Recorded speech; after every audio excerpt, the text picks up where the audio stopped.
नमस्ते।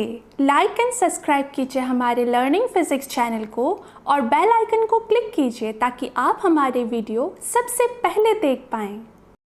Learning physics की इस क्लास में आप सबका बहुत बहुत स्वागत है।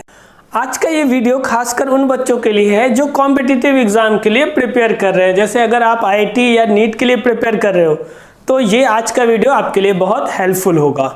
आज का जो टॉपिक है वो है इलेक्ट्रोस्टैटिक इक्विलिब्रियम। इक्विलिब्रियम हम लोग मैकेनिक्स में भी पढ़ते हैं। जब कोई ऑब्जेक्ट पर नेट फोर्स जीरो है और नेट टॉर्क जीरो है तब उस कंडीशन में हम लोग कहते हैं कि सिस्टम इक्विलिब्रियम में है।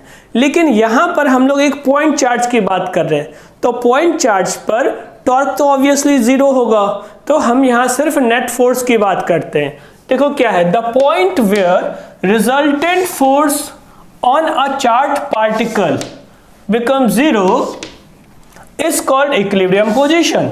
यानी कि नेट फोर्स जीरो होना चाहिए। और देखो ये चार्ज पार्टिकल है इसलिए हमने टॉर्क की चर्चा यहां नहीं की है। अब ये जो इक्विलिब्रियम है इसके तीन टाइप्स होते हैं। पहला है स्टेबल इक्विलिब्रियम, दूसरा अनस्टेबल इक्विलिब्रियम और तीसरा है न्यूट्रल इक्विलिब्रियम। अब इन तीनों को हम लोग डिटेल में स्टडी करते हैं। Stable equilibrium is a state in which a charged particle tends to return to its original position after being disturbed।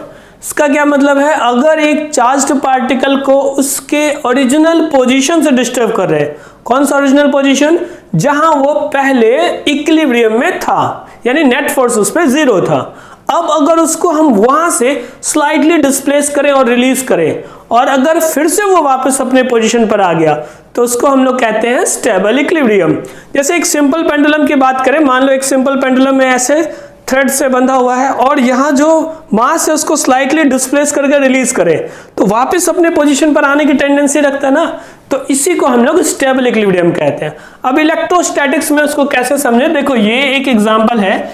यहाँ पर दो चार्ज पार्टिकल हैं, एक को हम लोग Q और दूसरे को भी Q लिखते हैं। दोनों पॉजिटिव चार्ज पार्टिकल है।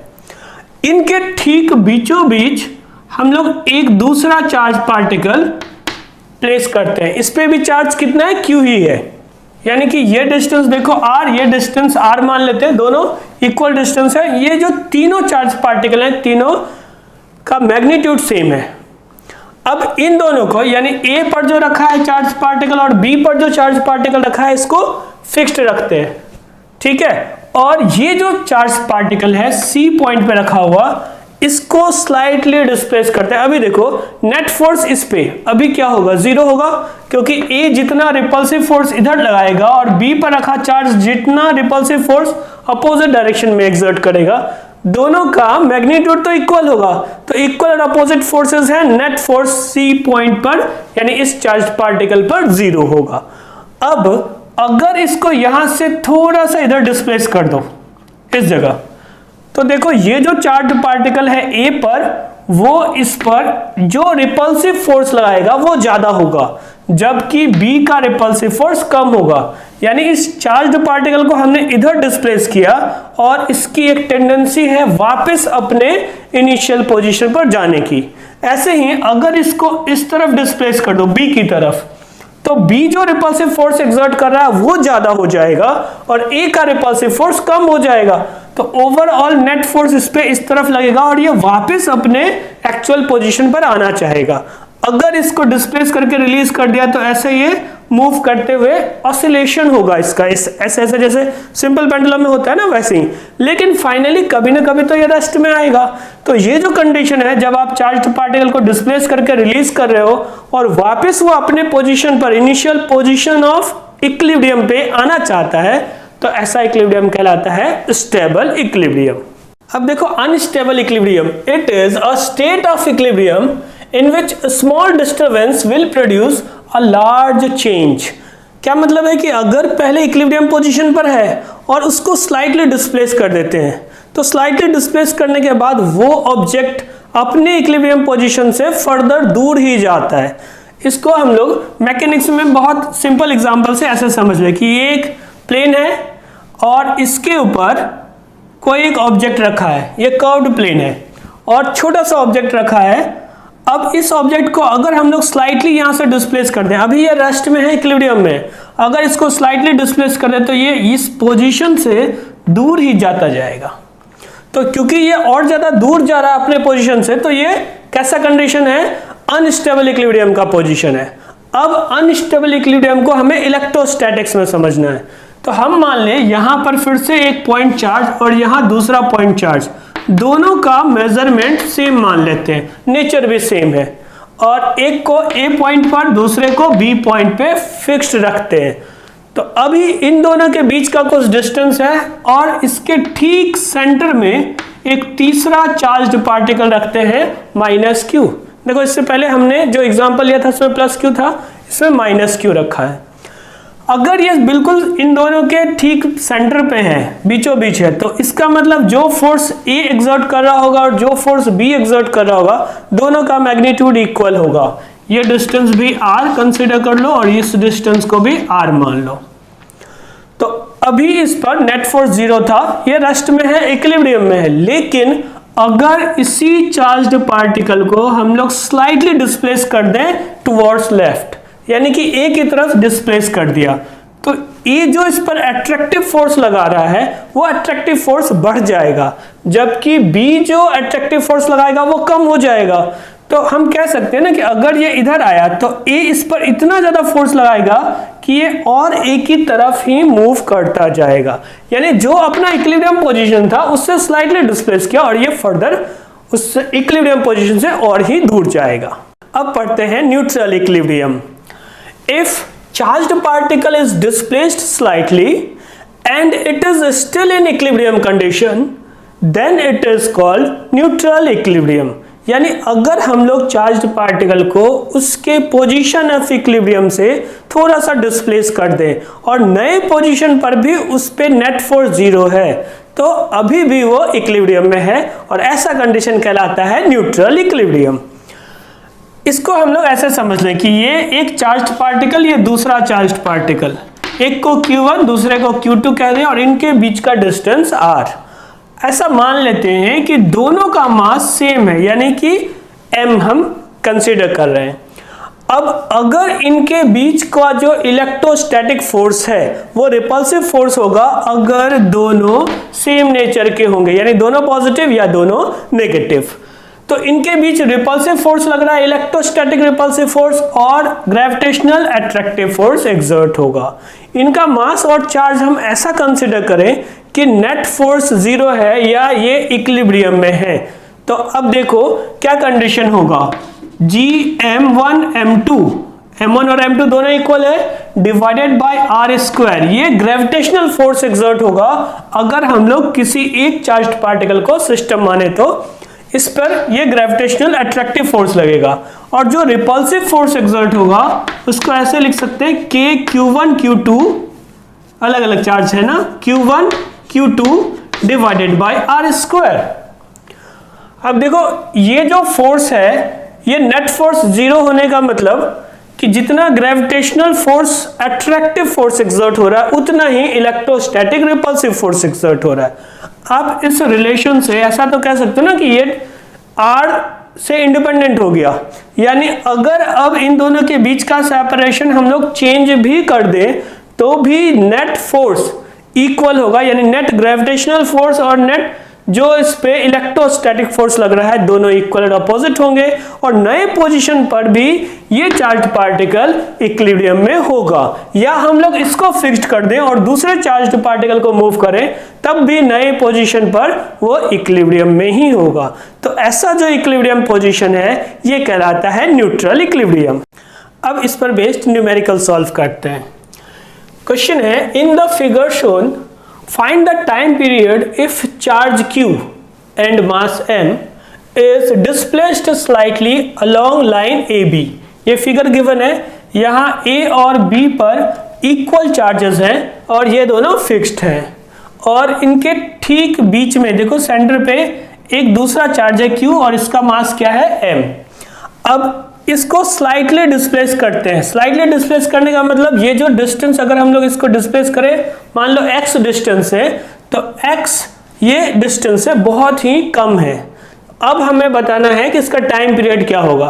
देखो अगर डिस्प्लेस करें तो इस तरह से ऐसे ऑसिलेट करेगा ना, जो एग्जांपल हमने बताया था। तो अब टाइम पीरियड फाइंड करने के लिए आप मान लो कि यहां से ये स्मॉल डिस्टेंस x डिस्प्लेस किया, यानी ये इनिशियल पोजीशन था और इस तरफ x डिस्टेंस तक ले गए। तो अब a से जो इसकी दूरी होगी वो कितना हो जाएगा, r माइनस एक्स, और b से डिस्टेंस r प्लस एक्स। तो अब हम लोग फोर्स फाइंड करेंगे। देखो इसका जो रिपल्सिव फोर्स है वो ज्यादा हो जाएगा क्योंकि डिस्टेंस कम है। तो अब पहले लिख दो आप फोर्स ड्यू टू a, इसको FA से रिप्रेजेंट कर देते हैं, या चलो F1 कह दो, force exerted by this charged particle. इसको क्या लिख सकते हो, देखो K Q1 Q2 divided by distance square, और डिस्टेंस r माइनस एक्स हो जाएगा। ऐसे ही अगर इसका चार्ज्ड पार्टिकल का, ये जो चार्ज्ड पार्टिकल है इसकी वजह से फोर्स निकालें तो कैसे लिखोगे, देखो F2 equals to K Q1 Q2, charge तो सेम ही है, डिस्टेंस क्या है r प्लस एक्स। तो दो फोर्सेस मिल गए। देखो ये दोनों फोर्सेस रिपल्सिव फोर्स है क्योंकि सब के सब पॉजिटिव चार्जेस हैं। तो अगर यहां पर हमने इसको डिस्प्लेस करके रखा है, ये A जो फोर्स लगा रहा है वो ज्यादा है, F1 ग्रेटर होगा क्योंकि डिस्टेंस कम था। तो नेट फोर्स कैसे फाइंड करें, डायरेक्शन अपोजिट है ना, तो इन दोनों का डिफरेंस होगा। नेट फोर्स को F से डिनोट करते हैं, ये F1 माइनस F2 हो जाएगा। ठीक है, अब देखो इन दोनों में तो K कैपिटल Q और स्मॉल q कॉमन है, आप कॉमन ले लो और हमारे पास जो ब्रैकेट में टर्म आएगा, एक ये वाला और दूसरा ये, आप ऐसे लिखना 1 by r minus x square minus 1 by r plus x square. अब इसको सॉल्व करना है।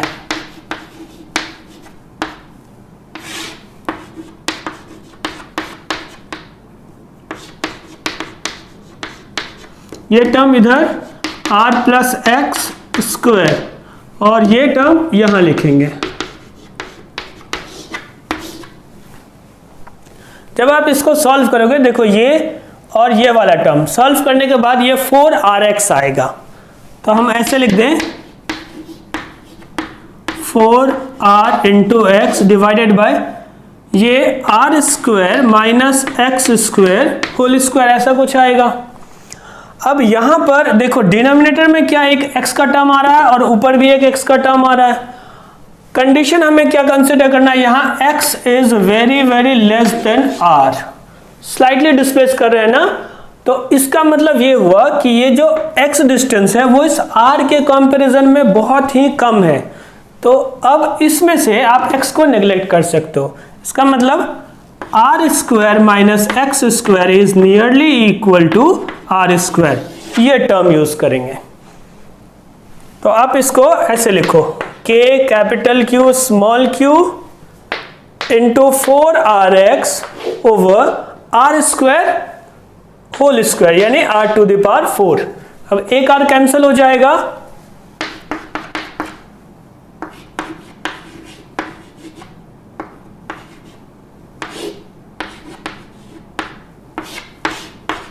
Into x.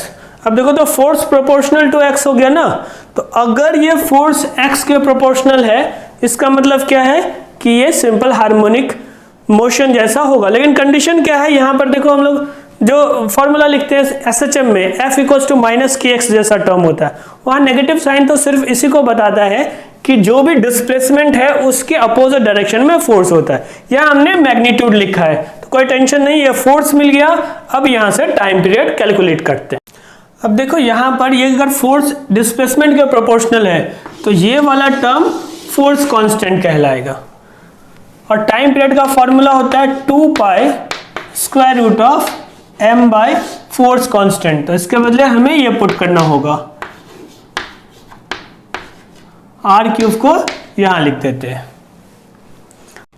अब नेक्स्ट क्वेश्चन है, two identical charge spheres are suspended by strings of equal length, each strings makes an angle theta with the vertical.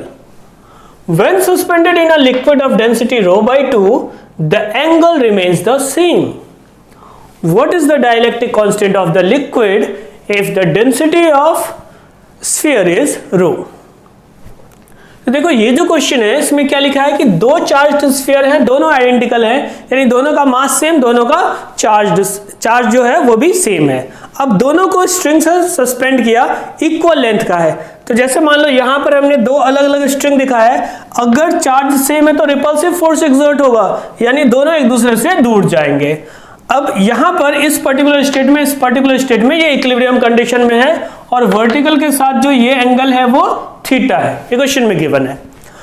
अब अगर इस पूरे के पूरे सिस्टम को किसी एक लिक्विड में रख रहे हैं, उस लिक्विड की डेंसिटी इस स्फीयर की डेंसिटी का हाफ है, तो अगर इस पूरे सिस्टम को उस लिक्विड में रख दिया, फिर से ये एंगल सेम रह रहा है, तो हमें फाइंड करना है कि उस लिक्विड का डाइलेक्ट्रिक कांस्टेंट यानी रिलेटिव परमिटिविटी क्या है। तो देखो अगर हम लोग इस सिस्टम को कंसीडर करें, इस चार्ज और इस चार्ज पार्टिकल पे रिपल्सिव फोर्स लगेगा जिसको हम लोग F से डिनोट करते हैं, और mg डाउनवर्ड डायरेक्शन में एक्सर्ट होगा। ये एंगल थीटा है, यहां पर टेंशन और यहां पर भी टेंशन T मान लेते हैं। अब क्योंकि ये इक्विलिब्रियम में है, यानी इन दोनों का रिजल्टेंट इधर होगा, ये टेंशन के ठीक अपोजिट डायरेक्शन में, यानी ये एंगल थीटा तो ये एंगल भी थीटा होगा। हम लोग ऐसे लिख सकते हैं ना, tan theta equals to force divided F divided by mg। तो फर्स्ट कंडीशन में देखो tan theta equals to F by mg होगा। अब जब इस एंटायर सिस्टम को किस लिक्विड में डिप कर रहे हैं और उस लिक्विड की डेंसिटी ρ/2 है, तो एक फोर्स ऑफ बायंसी लगेगा अपवर्ड डायरेक्शन में, बायंट फोर्स यानी अपथ्रस्ट एक्सर्ट होगा। और देखो अगर डेंसिटी हाफ है तो जो बायंट फोर्स है वो भी तो वेट का हाफ होगा, यानी इस पर अब mg/2 फोर्स अपवर्ड डायरेक्शन में एक्सर्ट होगा जो कि बायंट फोर्स है। तो डाउनवर्ड डायरेक्शन में mg, ऊपर mg/2, तो नेट फोर्स क्या होगा डाउनवर्ड डायरेक्शन में mg/2, और इस फोर्स को F डैश से डिनोट करते हैं नई कंडीशन में। तो एक इक्वेशन हमारे पास ये आया। दूसरा इक्वेशन क्या आएगा, जब एंटायर सिस्टम को लिक्विड में डिप किया है, F डैश ओवर mg/2। ये F डैश क्या है, नया रिपल्सिव फोर्स एक्सर्ट हो रहा है वो लिखा है, इसको आप इक्वेशन 2 मान लो। अब इक्वेशन 1 और 2 से हम ऐसा लिख सकते हैं ना, ये दोनों टर्म भी इक्वल हुआ क्योंकि दोनों का जो इधर वाला टर्म है वो सेम है। तो आप ऐसे लिख सकते हो ना, F over mg is equals to F dash by mg/2। इस 2 को ऊपर लिखते हैं, ये mg कैंसिल हो जाएगा दोनों तरफ। F की value k q1 q2 by r square, तो q1 और q2 दोनों q है और डिस्टेंस को हमने r मान लिया। यहां पर k के बदले आप 1/4 पाई एप्सिलॉन नॉट लिख दो, क्योंकि k यहां हम डाइलेक्ट्रिक कांस्टेंट के लिए यूज करेंगे। अब दूसरा जो है यहां देखो 2 और f के बदले क्या लिखेंगे, 1/4 pi epsilon not into epsilon r या k क्या है डाइलेक्ट्रिक कांस्टेंट, और into q square over r square. अब इसमें q स्क्वायर कैंसिल होगा, r स्क्वायर कैंसिल होगा, 4 पाई एप्सिलॉन नॉट कैंसिल होगा, रिजल्ट क्या आएगा k इक्वल्स टू 2। तो यही हमारे पास आंसर हो जाएगा। तो दोस्तों आज की क्लास यहीं खत्म करते हैं। जाते जाते मैं आपके मोटिवेशन के लिए कुछ कहना चाहता हूँ। कुछ पाने के लिए दिलों में जुनून चाहिए, रगों में दौड़ता हुआ खून चाहिए, आएगा आसमां भी जमी पर, बस आपके इरादों में फतह की गूंज चाहिए। तो दोस्तों आपके अंदर भी सक्सेस अचीव करने के लिए यही एक जज्बा, एक जुनून चाहिए, और देखना एक दिन सफलता आपके कदम चूमेगी। All the best.